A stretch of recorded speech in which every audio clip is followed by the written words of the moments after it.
रखते हैं तो बिस्तर ओढ़कर सो जाते हैं और फ़र्ज़ नमाज को क़ज़ा कर देते हैं। उठते हैं तो 10:30 बजे, फिर उठते हैं तो 1 बजे आते भाई ज़ोहर की नमाज़ को आते तो ज़ोहर की नमाज़ पढ़ लेते हैं।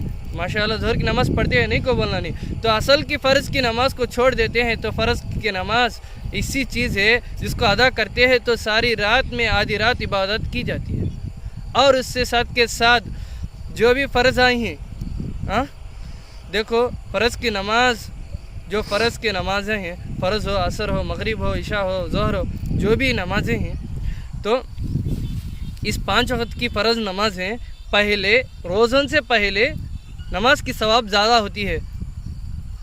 रोज़े तो बात की हिस्सा है और नमाज की सवाब तो बहुत बड़ी है।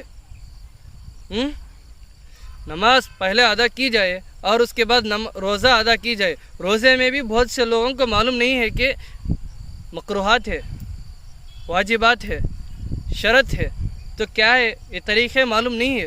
तो ये तरीक़े भी मालूम करना ज़रूरी है। तो ये तरीक़े भी हर रोज़ेदार को मालूम होना है। आजकल के रोज़ेदार ऐसा है, रोज़ा रखते हैं, बीड़ा पीते हैं, सिगरेट, दीवार के पीछे जाना, नहीं तो हमाम में जाना, मारो ऊपर से उड़ता हवा धुआं, हाँ बिर को क्या कि मुँह में झाड़ा नीचे जाको, मुँह में क्या क्या रखती हैं, क्या क्या चापती हैं।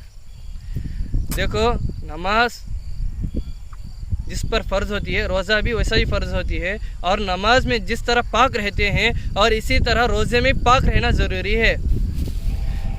जब रोज़े की नीयत रख ली तो ऐसे काम जाकर सिगरेट पी लिया, नहीं तो कुछ मुंह में डाल दिया तो रोज़ा टूट जाती है यार।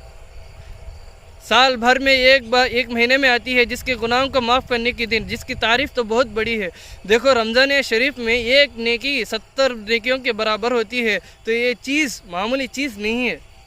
आँखों से गलती करते हैं, ज़ुबान से